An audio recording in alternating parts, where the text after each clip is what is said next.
Bom dia, amados irmãos e irmãs, sejam todos bem-vindos a mais um programa Pátria Amada. Aqui na condução quem vos fala e vos conduz como tem sido nesses últimos tempos, é Breno Paradelo. Sejam todos bem-vindos então nessa manhã de sábado, onde nós aqui vamos mais uma vez refletir sobre aquilo que é o pensamento da Igreja Católica acerca da política.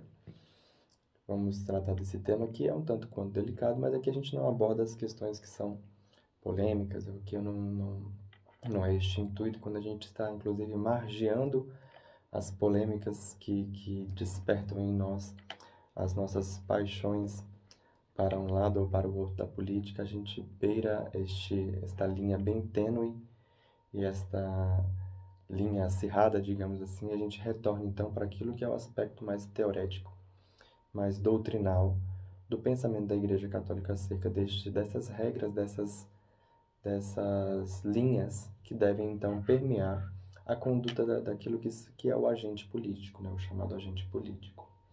E dessa forma, então, a gente sempre olha e busca colocar aqui neste programa aquilo que é o interesse de uma formação, né? E despertar o interesse, inclusive, do católico para aquilo que é uma formação de como que deveria ser o seu caráter em torno daquilo que é o agente político. Nós católicos devemos sim nos interessarmos pela política, não apenas naquilo que toca aos efeitos que a política tem com relação à nossa vida, porque as decisões políticas afetam a vida de todo mundo. Mas principalmente devemos nos interessar em agir na política e entrarmos nela, né? O Sumo Pontífice, inclusive, a Igreja Católica,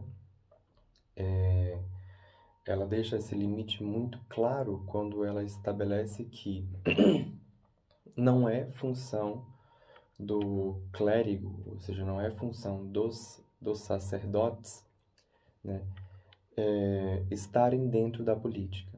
A política é sumamente uma atividade dos leigos. É como se dividisse, digamos assim, aquilo que são os mistérios celestes, né, os mistérios que conduzem a alma a Deus, né, e aquilo que são os mistérios que dão suporte a essa condução à alma a Deus. Inclusive, neste livro que nós estamos refletindo, que é o livro que se chama Concepção Católica da Política, do padre Júlio Mainvielle, deixa isso muito claro naquilo que é o seu primeiro capítulo, quando ele conclui que a política é um aspecto da moralidade, sendo a moralidade aquilo que é a inclinação natural do homem, e o homem inclina-se naturalmente àquilo que é a busca do seu bem. E tendo em vista, então, aquilo que é a busca pelo seu bem, ele destrincha, olhando em especial São Tomás de Aquino, destrinchando em 3 tipos de bem, que o primeiro bem, a primeira inclinação natural é a sobrevivência, o instinto de segurança, depois o instinto de sobrevivência, e por fim, que é da onde se desdobra tudo aquilo que é a necessidade política, o instinto de perpetuação da espécie. E aí os 2 primeiros princípios, que é o de segurança e de sobrevivência, né, os 2 instintos naturais, eles se replicam sobre a prole, ou seja, sobre os filhos. Então, quando este instinto necessariamente ele se replica sobre os filhos e, consequentemente, ele também se repercute em toda a sociedade, né, se tem então que o homem se organiza enquanto sociedade política justamente para buscar para os seus membros, sejam eles os pais, sejam eles os filhos, porque todos são constituídos dessa sociedade política. O objetivo é dar a estes indivíduos aquilo que é o bem. E o bem, inclusive, depois, São Tomás de Aquino também destrincha essa característica deste bem, neste livro, em 3 grandes pontos, que é a primeira, a segurança da paz, segurar a paz, depois buscar um alto nível de convivência humana e virtuosa, e a terceira, buscar a abundância de bens materiais, culturais e espirituais, que assegurem a plenitude de uma vida virtuosa. Ou seja, São Tomás de Aquino, né, ou melhor, o Padre Júlio Mainvielle, conduzindo o nosso pensamento naquilo que é, conduzindo, aliás, o nosso raciocínio naquilo que é o pensamento de São Tomás de Aquino, nos recorda e nos faz ensinar, nos faz aprender, aliás, que a política, ela necessariamente vai ser uma base, um substrato para aquilo que é o alcance da plenitude do homem. E essa plenitude do homem é o sumo bem, e o sumo bem, por natureza, é Deus, o alcance de Deus. E ele explica e deixa bem claro que não é, e a política, a sociedade política, a organização da sociedade, né, e aí são todos eles sinônimos, ela jamais vai ter por função ou ela jamais conseguiria por si própria elevar o homem àquilo que é ao sumo bem. Ela não tem, mesmo que ela tivesse esse objetivo, ela não o alcançaria. Quem tem condições de fazer isso é a religião. Quem tem condições de fazer isso são os sacramentos, é o altar de nosso Senhor Jesus Cristo. Então, mas ele enxerga a política como todo aquele aparato, digamos assim, todo aquele substrato, toda aquela base na qual os indivíduos se colocam em cima para poder ter uma boa convivência harmoniosa, e esta sim faz com que você então ela favoreça, digamos assim, aquilo que é a salvação. Este é, digamos assim, o intuito, né, da política. Este deveria ser, assim, o intuito natural da política. Estabelecer, né, fornecer à sociedade, fornecer aos membros, aos seus membros, aos membros da sociedade política, né, meios e instrumentos necessários para que eles tenham uma convivência virtuosa, né? E quando você percebe isso, justamente está espelhado naquilo que são as nossas normas de convivência, as nossas leis, a nossa Constituição, de tal modo que ela vai, então, dando para nós regras e até limitações, e nos impõe certas limitações e nos dá certos direitos, que permitem, então, esta boa convivência, essa convivência virtuosa da qual fala São Tomás de Aquino, né? Nesse documento que se chama De Regnum, né? E aí, então, né? E eu esqueci uma coisa que é muito importante, mas eu vou voltar porque eu estou fazendo aqui uma breve introdução e eu não podia perder essa linha de raciocínio. Voltando, então, a gente vai continuar esse raciocínio após as nossas orações e dedicação do Salmo da Virgem Santíssima, no capítulo 2, onde ele vai falar acerca daquilo que é o problema da soberania. O que é a soberania? Ele vai falar acerca daquilo que é o problema da soberania dentro dos teoréticos. E aqui nós já estamos no item 2 do capítulo 2, que ele fala sobre a origem divina da soberania. Mas antes de tudo, vamos dedicar aí, esta manhã de sábado, a bem-aventurada sempre Virgem Maria, como a gente sempre costuma fazer todas as manhãs do sábado, que é, por natureza, né, por excelência, consagrado e dedicado à Virgem Santíssima. Ave Maria, cheia de graça, o Senhor é convosco. Bendita sois vós entre as mulheres, e bendito é o fruto do vosso ventre, Jesus. Santa Maria, Mãe de Deus, rogai por nós, pecadores, agora e na hora de nossa morte. Amém. Oração de São Tomás de Aquino para antes dos estudos. Criatura inefável, vós que sois a fonte verdadeira de luz e de ciência, derramai sobre as trevas da minha inteligência um raio de vossa claridade. Dai-me inteligência para compreender, memória para reter, facilidade para aprender, sutileza para interpretar e graça abundante para falar. Meu Deus, semeai em mim a semente da vossa bondade, fazei-me pobre sem ser miserável, humilde sem fingimento, alegre sem superficialidade, sincero sem hipocrisia, que faço o bem sem presunção, que corrijo o próximo sem arrogância, que admita sua correção sem soberba, que a minha palavra e a minha vida sejam coerentes. Concedei-me verdade das verdades, inteligência para conhecer-vos, diligência para vos procurar, sabedoria para vos encontrar, uma boa conduta para vos agradar, confiança para esperar em vós, constância para fazer a vossa vontade. Orientai, meu Deus, a minha vida, concedei-me saber o que me pedis e ajudai-me a realizá-lo para o meu próprio bem, para o meu próprio bem e o bem de todos os meus irmãos. Amém. Voltando então aqui e dando continuidade àquilo que é a nossa reflexão, a gente estava falando sobre aquilo que é a natureza da política e como que ela impacta a nossa vida. E também o interesse que nós católicos devemos ter sobre ela. E aqui eu não estou falando acerca de nenhum tipo de viés ideológico na qual você tem que ser adepto, mas somente aquilo que é a própria natureza da política, segundo a visão da Igreja Católica. Neste livrinho aqui, que eu volto a repetir, se chama Concepção Católica da Política. Padre Júlio Menvielli. Foi editado pelo Centro Anchieta. A primeira edição desse livro saiu em 1931. Né? Aqui, então, ele vai falar sobre aquilo que é a origem da soberania divina. Né? Ele aborda, né, justamente aquilo que é a questão da soberania. Muito bem. O conceito de soberania, e ele trava aqui uma discussão tácita, não bem tácita, porque de fato ele vai frontalmente contra um dos maiores pensadores, que é Rousseau, um dos maiores pensadores que foi Quando eu falo maiores pensadores, eu não estou aqui tecendo um elogio, mas sim em termos de influência, né, da grande influência que Rousseau exerceu sobre aquilo que foi o pensamento da então Renascença, Rousseau, Kant, entre outros pensadores, tá certo? Não levem isso como se eu estivesse elogiando o pensamento dele, tendo em vista que o pensamento deles tem muitos problemas junto àquilo que é a doutrina da Igreja Católica.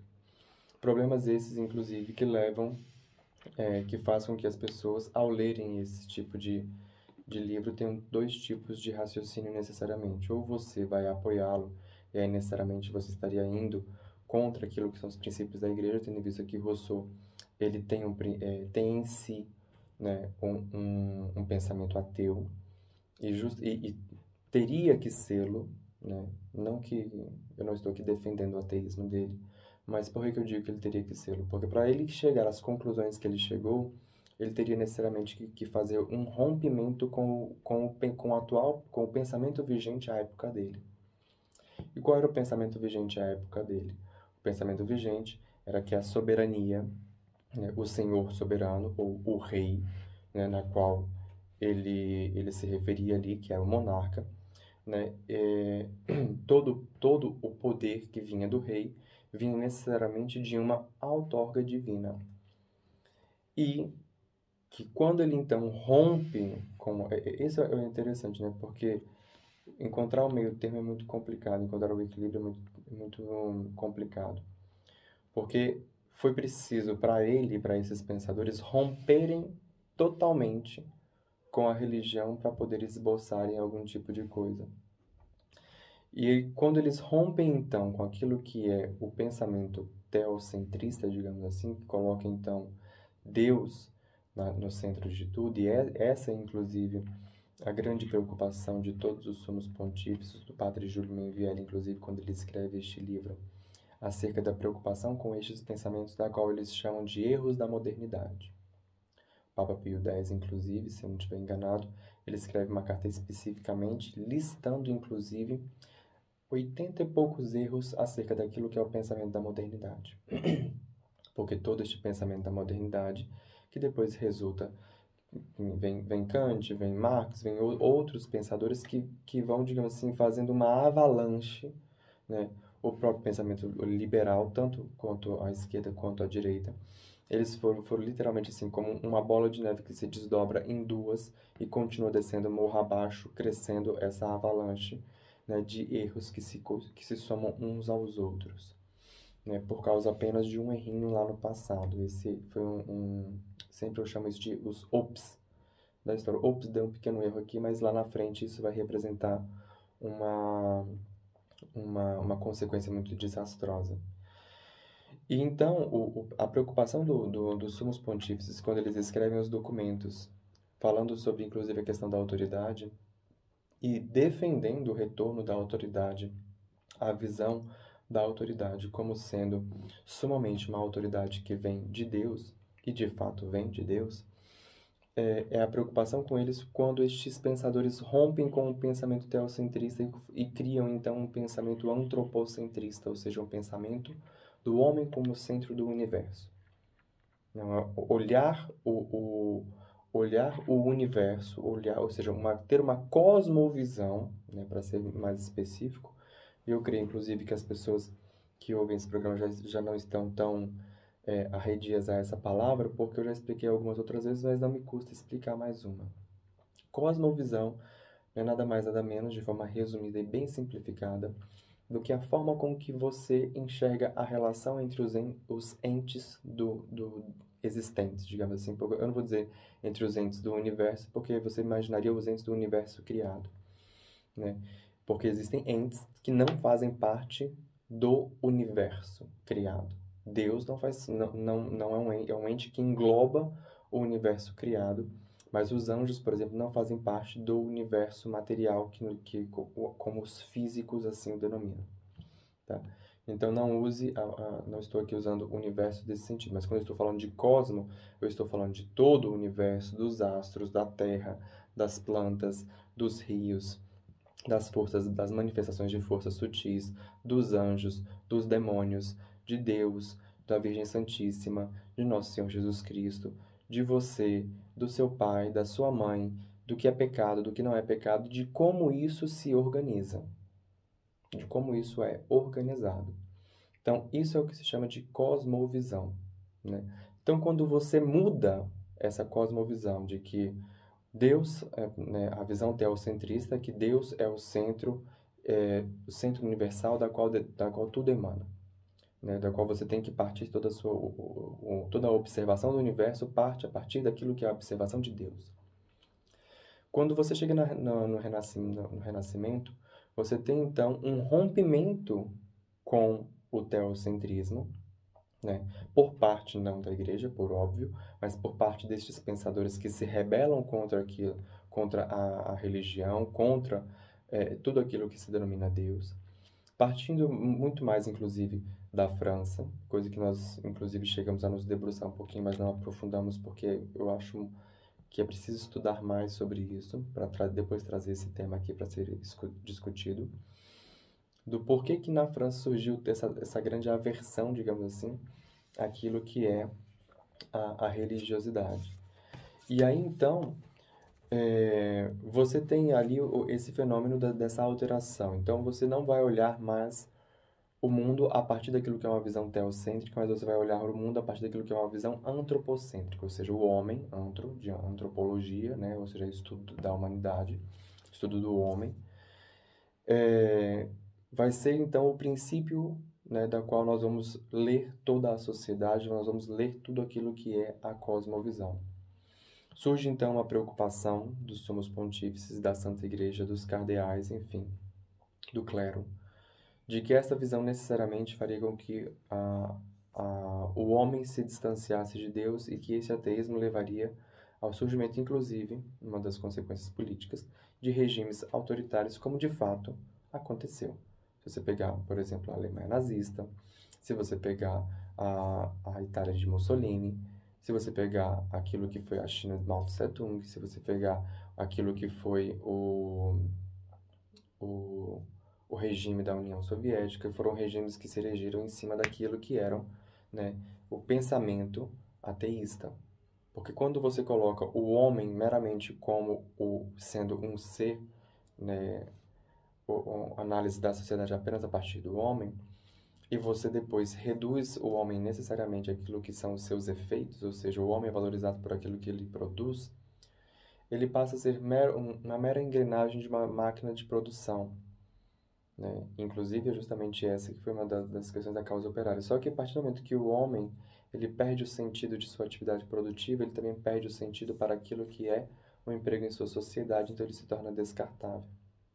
Então, necessariamente, a atividade humana só teria valor e o homem só seria enxergado, então, enquanto homem, enquanto ser, enquanto ente, digamos assim, enquanto ele tem atividade produtiva.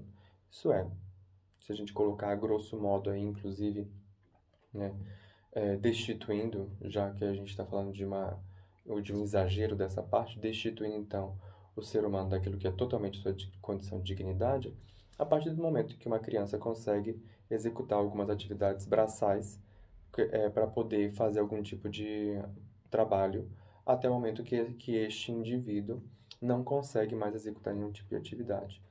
Tudo o que está fora deste limite, ou seja, crianças que não são habilitadas a trabalhar e idosos que não são habilitados a trabalhar, são completamente descartáveis dentro desse tipo de perspectiva.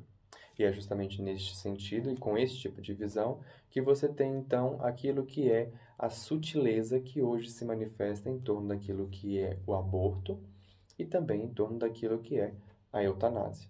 É por isso que a igreja justamente bate tão forte, não vou nem usar a palavra bater, mas ela emprega tanta força naquilo que não é assim que tem que ser visto. O homem não pode ser visto a partir dessa forma. Vem então São João Paulo II com toda a sua teologia do corpo e a delicadeza e a sutileza em explicar detalhadamente o que é isso. Percebam então, meus caros ouvintes, que eu estou falando aqui acerca daquilo que é a visão acerca do homem, ou seja, a visão acerca daquilo que são duas cosmovisões simples, a cosmovisão teocêntrica e a cosmovisão antropocêntrica.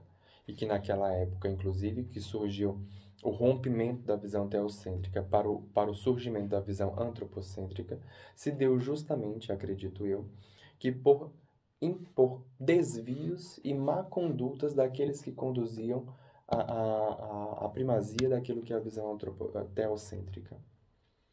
E exageros, inclusive, por parte de membros do clero, que fizeram e deram então brechas para o surgimento.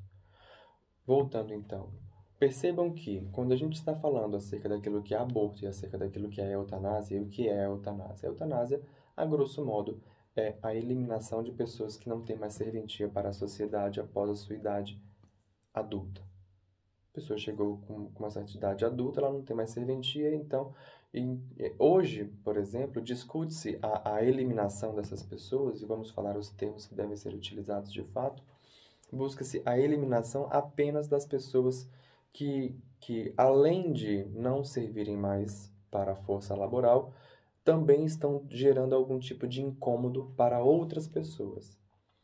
Então, por exemplo, idosos que estão acamados, pessoas que sofreram algum tipo de acidente e estão em coma, né? E aí elas estão em estado vegetativo, ou no que eles chamam também de mínima atividade cerebral. Eu conheço, inclusive, um caso de um esposo de uma amiga minha, que inclusive eu sempre, que eu me recordo, coloco em minhas orações, que sofreu um acidente e infelizmente está nessa situação, mas ele está consciente, ele tem consciência, né? E na verdade, assim, a consciência do indivíduo, mesmo os indivíduos em coma, eles têm consciência das coisas que estão acontecendo, que inclusive, se vocês têm um livro que se chama, né, o título pode ser até um pouco assustador para nós católicos, porque coloca justamente aquilo que tanto o padre Júlio Menvielli aqui fala, quanto aquilo que os padres também, que é a visão antropocêntrica, né? O título é assim, a médica que curou seu próprio, não, a cientista que curou seu próprio cérebro, né? Conta a história justamente de uma mulher que ela sofreu um acidente e, na verdade, quem conta a história é a própria mulher, né? A própria cientista. E ela conta que os médicos declararam ela nunca mais vai voltar. Ela não tem condições dela, a ciência não tem hoje condições de fazer com que essa mulher volte. Tudo aquilo foi empregado, já foi empregado. E ela conta como que ela, né, pensou, ela induziu o próprio cérebro, porque ela tinha consciência de tudo que estava acontecendo.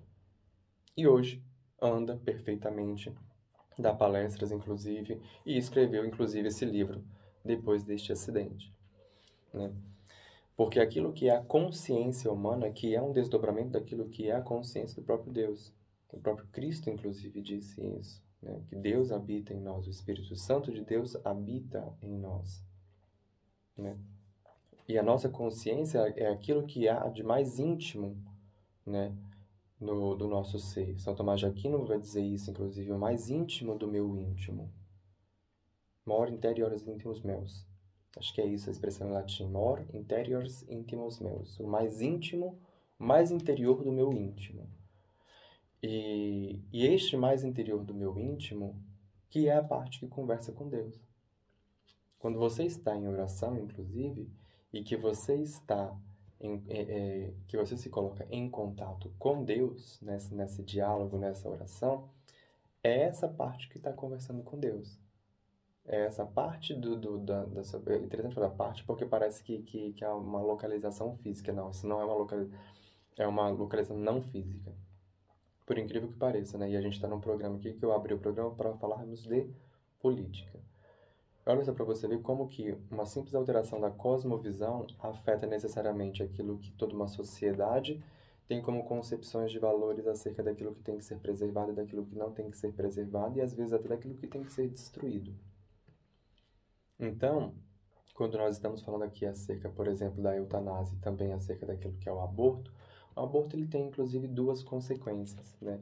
E aqui falando justamente acerca da em si, se eu vou falar aqui acerca, especificamente do aborto, por exemplo, a primeira coisa que é necessário dizer é que todas as mulheres, você que está me ouvindo, você mulher que está me ouvindo, esta é, de fato, uma discussão e um debate que você, mulher católica, tem que se colocar à frente dele necessariamente.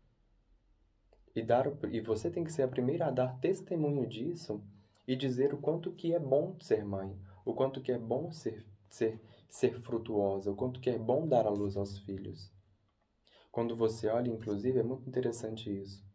Certa vez nós fazendo alguns determinados estudos, né, de influência de outras religiões, né, e era especificamente como os muçulmanos estavam entrando em determinadas regiões, em favelas, inclusive, do Rio de Janeiro.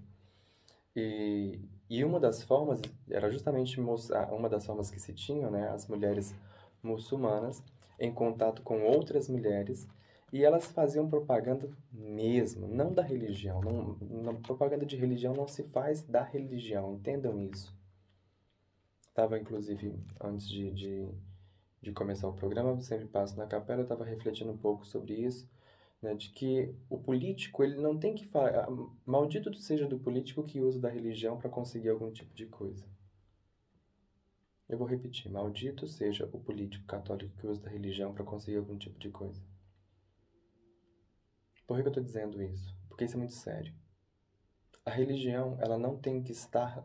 Você não tem que pegar os aspectos da sua religiosidade, da sua vida católica e colocar isso como forma de você conquistar votos, mas sim as qualidades que você busca ter como cristão, estas sim são qualidades que vão buscar o voto das pessoas.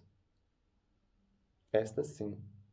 E aí o que isso tem a ver com relação a essas mulheres, né? Porque as mulheres, qual era a estratégia, digamos assim, para converter o pessoal, né, aos muçulmanos?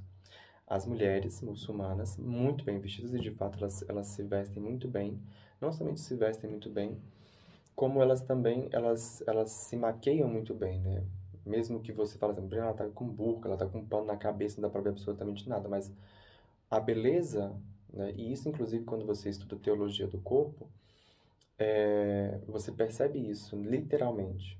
Veja, olha só pra vocês, você pode falar assim, que mistura doida que o Brando tá fazendo aí agora. Não, não é mistura.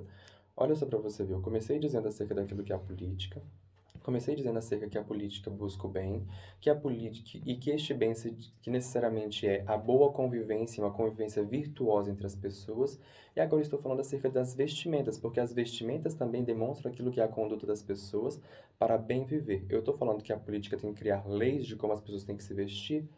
Não. Mas eu estou falando acerca daquilo que é a boa convivência e que necessariamente impacta naquilo que são as consequências da convivência da sociedade, e que necessariamente a convivência é política. Então, essas mulheres, né, quando você estuda teologia do corpo, né, e você estuda justamente isso, você estuda, por exemplo, moda e modéstia, né, o que sempre se fala assim com relação à vestimenta? Que as mulheres, assim como também os homens, devem evitar golas, né, que sejam em V. Porque a gola em V, toda roupa que tem, todo sentido de seta, ele faz com que o seu olho seja direcionado para onde existe aquele cume, a culminação, né? Então, o decote em V, ele faz com que os nossos olhos instintivamente olhem para o ponto na qual aquela seta está apontando. Então, uma gola V, tanto para o homem como para a mulher, vai direcionar os olhos tanto para os seios ou para as regiões genitais. É por isso que a gola, quando ela é reta, por exemplo, uma mulher que ela está usando um vestido com uma gola reta, né, uma linha reta na altura ali daquilo que seriam as escápulas, assim como também um homem, uma gola, o que eles chamam de gola redonda, né, ou gola canoa, faz justamente com que o olhar cesse ali.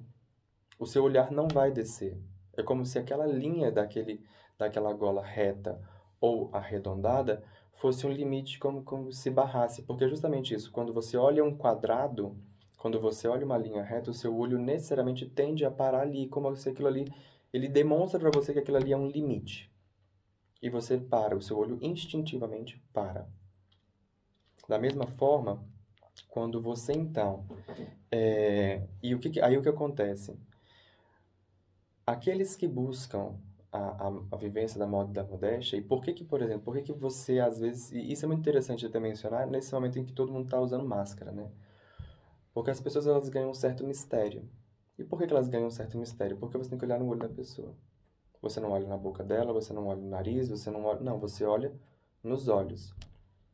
E isso é, inclusive, uma das coisas que mais chamam a atenção quando você tá lidando com isso, porque as mulheres muçulmanas só mostram os olhos. E fica um ar de mistério muito grande. Assim como também quando as mulheres usam saias. As saias, elas necessariamente dão às pessoas que usam, e eu vou colocar aqui as pessoas que usam, porque também existem homens que usam saias, quando você fala acerca daquilo que são os kilts escoceses, mas também vamos pegar aqui o mesmo conceito, este mesmo conceito, e empregar a todos os tipos de religiosos que usam vestes que tampam as pernas. Eles dão uma certa sensação, quando você olha para o olho, nós observamos, de que existe uma certa levitação. É por isso que o sacerdote usa batina, ou deveria usar batina. Mas quando ele vai subir ao altar para celebrar o santo sacrifício, ele está de casula. De casula e, agora eu esqueci o nome da veste branquinha que usa por baixo. Tem a batina, tem tem por cima e depois vem a casula.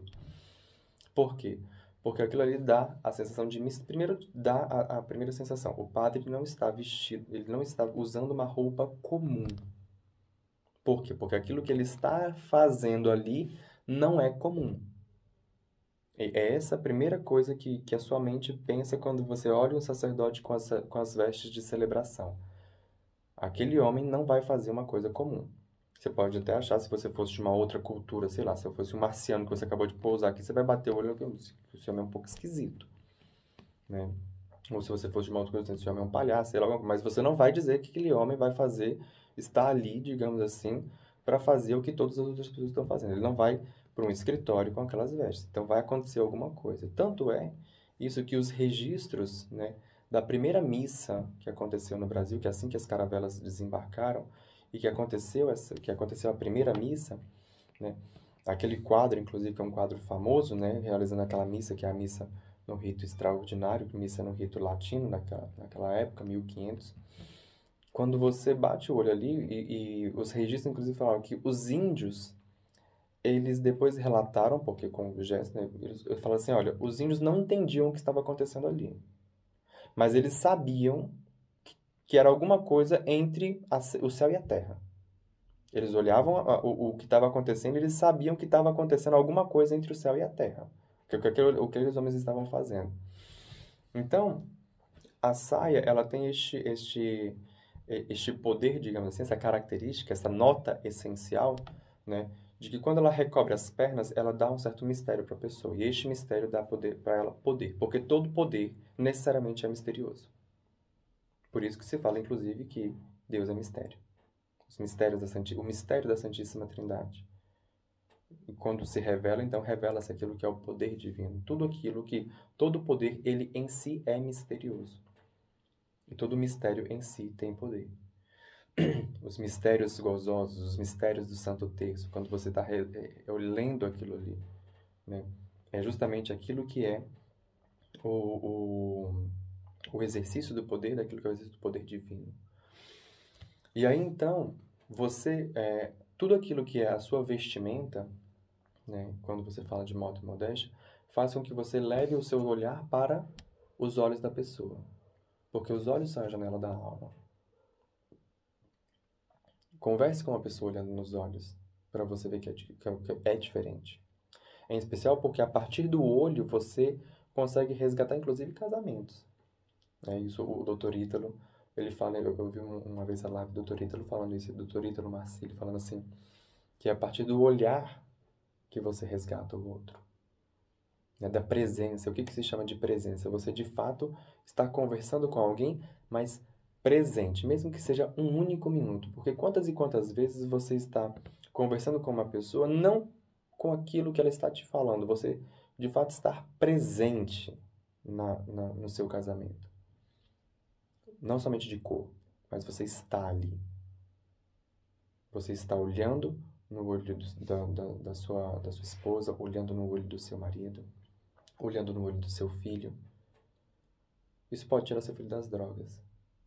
Você olhar no olho dos seus filhos, você sentar em uma mesa e fazer um exercício de presença. O que é um exercício de presença? Você, de fato, sentir que você está naquela mesa. Você não está ali pensando na próxima atividade que você vai fazer. Você não está ali pensando no seu trabalho. Você não está ali pensando na conta que você tem que pagar. Você não está ali pensando no cliente que você tem que atender. Não. Você está ali no café da manhã e você vai exercitar a sua presença ali. De você, de fato, sentir o sabor daquela comida que você está comendo. De você, de fato, desfrutar da companhia da sua família. De você, de fato, olhar no olho daquelas pessoas que estão ali.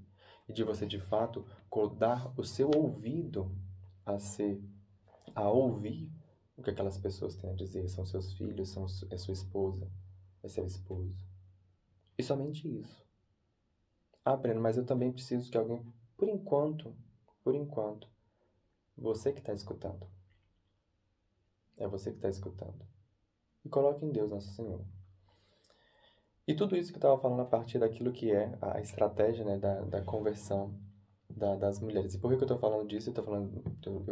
Eu tenho uma linha aqui, depois eu volto nela, tá? Uma amiga, inclusive, virou para mim e falou assim, Breno, você tem a capacidade de colocar uma vírgula, falar uma série de outras coisas e depois volto no exato ponto. Às vezes eu volto, às vezes eu não volto.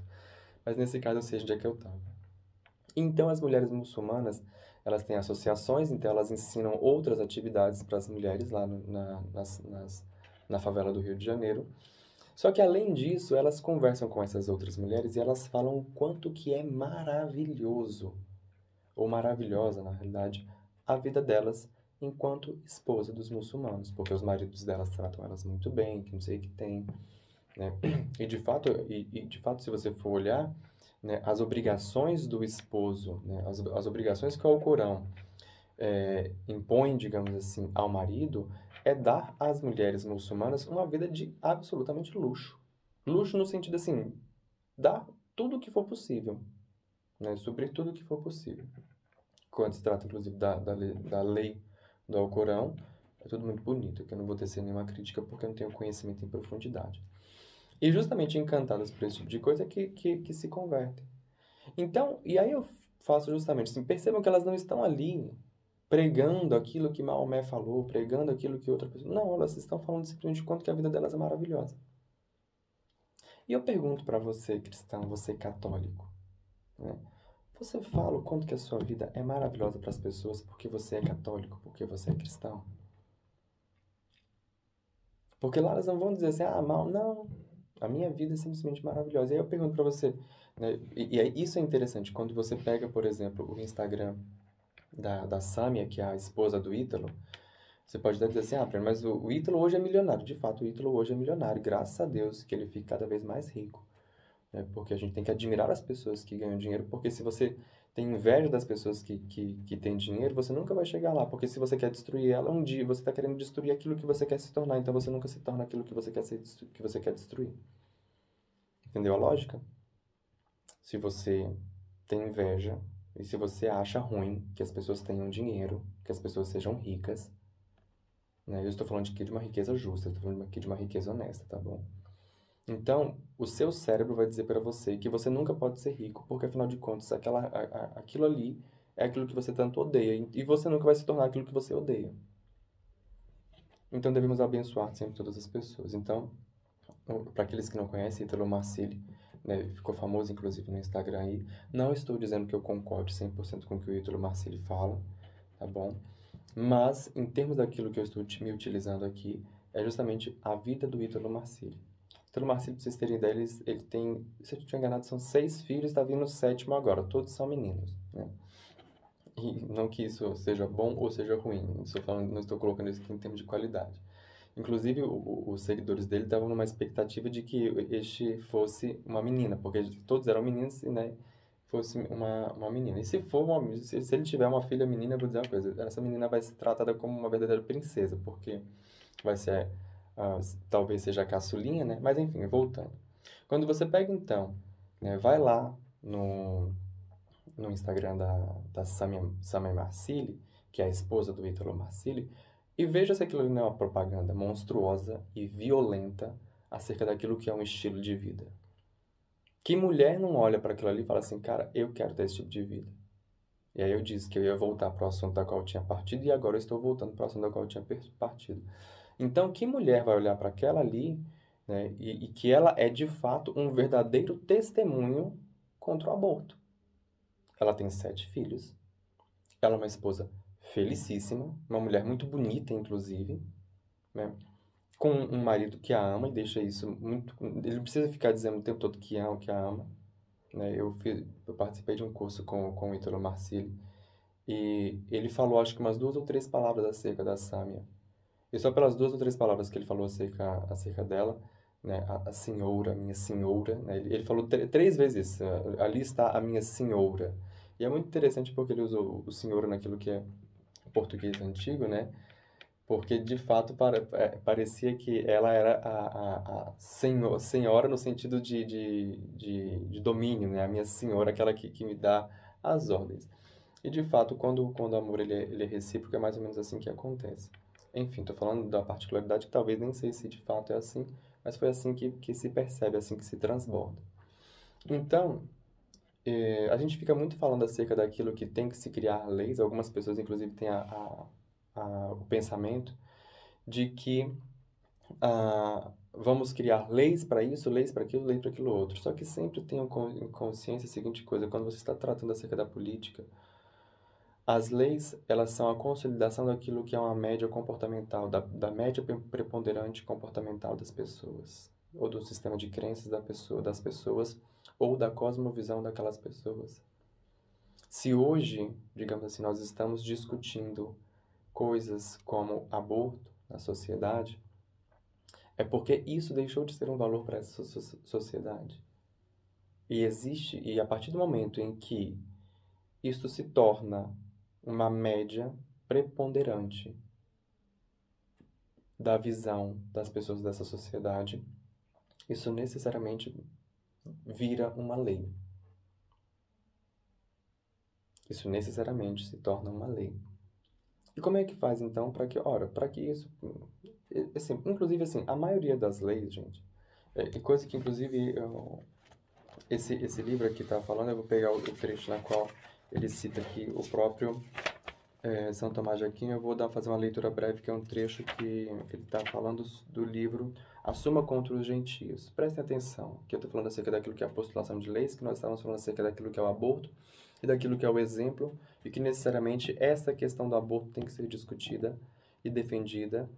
Não o aborto tem que ser defendido, mas a questão da vida tem que ser colocada em pauta pelas mulheres. Eu não estou dizendo que os homens não possam discutir isso, mas eu estou dizendo que é preciso que vocês, mulheres católicas, suscitem esse tipo de debate de que vocês são a favor da vida. Porque vocês são as principais afetadas com relação a isso. Vocês são as portadoras da vida. E se você, mulher católica, não se manifestar quanto a isso, quem vai? Se você, mulher católica, não se colocar à disposição e a ter isso como um valor, e a buscar, por exemplo, e admirar uma mulher como a Sam, eu poderia dar outros 3, 4 exemplos aqui. Minha mãe segue o pessoal desse pessoal todinho, né? E vi falando, Brino, fulano de tal, aqui tá com mais um filho, não sei o que tem, né? Então tá lá. Se você não olhar isso, né, esse estilo de vida e defender esse estilo de vida, E buscar e admirar esse estilo de vida para que você também consiga ter um. Então, não tem o que se discutir depois você querer dizer, a gente tem que fazer uma lei, porque as coisas não se resolvem por lei, meu amigo, minha amiga. Né? Quando as pessoas dizem, tem que fazer uma lei, tem que fazer uma lei, quer dizer a seguinte coisa, eu estou com preguiça demais para resolver, e aí eu terceirizo isso para o Estado, e depois ainda eu falo a seguinte coisa, eu terceirizo isso para o Estado, não, eu estatizo isso, né? O Estado é que tem que cuidar disso. E depois eu venho cobrar um liberalismo. Não, o Estado está dominando tudo. Mas peraí, você que está pedindo para que o Estado regulamente absolutamente tudo, porque você não tem preguiça de assumir as rédeas dessas situações individualmente para que isso gere um movimento coletivo e que isso depois seja postulado e positivado em termos de lei. E aí, quando você, então, transfere essa responsabilidade para o Estado cria um poder acima do limite do qual você queria, você vem depois falar de liberalismo, e até mesmo os próprios liberais, né, liberais, quando estão defendendo certos aspectos do liberalismo, estão justamente falando até, né, certa vez eu estava num,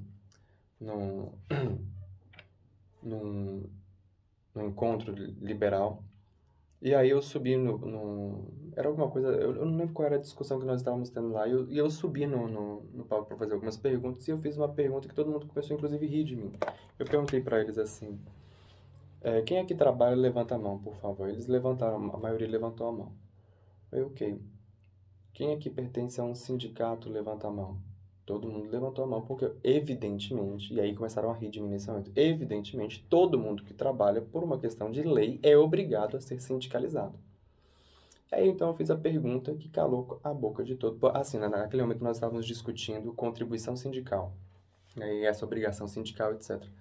E aí eu fiz a pergunta, porque ali era um encontro de liberais, ou seja, a defesa liberal é que menos Estado, o Estado tem que regular menos. Aí eu fiz a pergunta assim, quantas vezes vocês foram em uma reunião de algum sindicato de vocês? Todo mundo calou a boca. Falei, então vocês estão querendo, então aqui nós estamos em um encontro liberal, discutindo que o Estado tem que ser menor, e vocês estão aqui querendo que o Estado interfira naquilo que é a relação sindical patrão-empregado. É isso que nós estamos discutindo aqui? Aí todo mundo calou a boca. Porque é muito fácil transferir a obrigação para o Estado. Não, a gente vai lá dizer que o Estado, porque o Estado é um ente muito mais forte, o Estado tem que intervir e obrigar, né, o sindicato isso, obrigar o sindicato aquilo, ou obrigar o patrão isso, obrigar o patrão aquilo, obrigar o empregado isso, obrigar o empregado aquilo. Mas nós mesmos irmos lá e assumirmos aquilo que é a nossa condição de agente e fazer, não. Então não reclame quando o Estado se torne um monstro. Não. E aqui então eu vou resumir o que São Tomás de Aquino fala, que é um termo da Suma contra o Gentil, mas basicamente ele pega aquele trecho onde se diz assim, lá em Timóteo, fala assim, a lei... Cadê? Não, o próprio Jesus Cristo fala assim, nesses dois mandamentos é de saber, o amor de Deus e do próximo está contido toda a lei. E aí ele fala assim,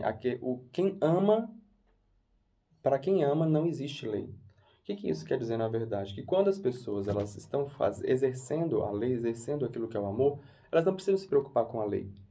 E aí em outro momento fala assim, que a lei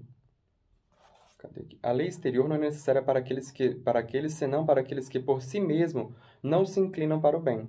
Daí se diz lá em Timóteo, a lei não foi posta para o justo, e sim para os injustos. Em que sentido?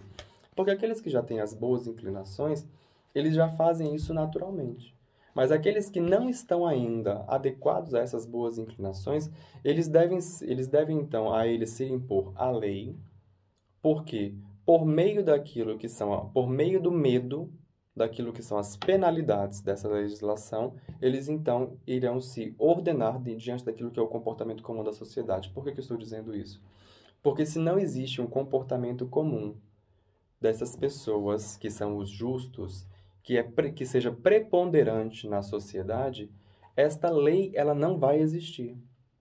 E aqui eu não estou falando, obviamente, da lei religiosa, que ela existe pela sua própria natureza daquilo que foi a revelação divina. Mas eu estou falando de outras regulamentações, como inclusive o aborto, por exemplo. Então, a partir do momento que os justos, né, as pessoas que são justas, e eu vou colocar aqui esses justos como sendo a maioria preponderante da sociedade, eu vou aqui fazer como que a coisa de fato funciona. Aqui a Sagrada Escritura está dizendo como ela deveria funcionar. A lei não foi feita para não foi feita para os justos, no sentido de que esses justos já praticam a lei por sua própria natureza, porque do contrário não seriam justos. Mas ela foi feita para os injustos, para que estes injustos, né, se tornem justos por meio do medo da pena. Só que o que acontece é o seguinte: quando estes justos aqui, na sociedade real e concreta hoje, por exemplo, se determinado comportamento passa a ser aceito pela maioria das pessoas, o entendimento da sociedade é que aquilo ali é justo. Mesmo que isso fira aquilo que é a justiça divina. E aqui eu não estou dizendo que isso está certo ou que isso está errado, tá bom? Aliás, eu não estou dizendo que isso aqui está certo, porque diante daquilo que são os preceitos morais e os valores cristãos, estará errado.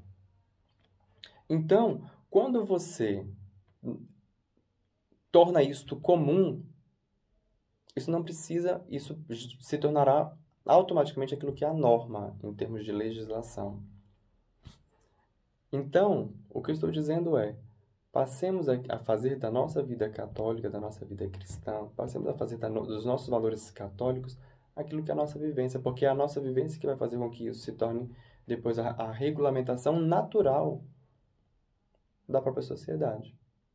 Este é o impacto, inclusive, daquilo que é a moral católica na política.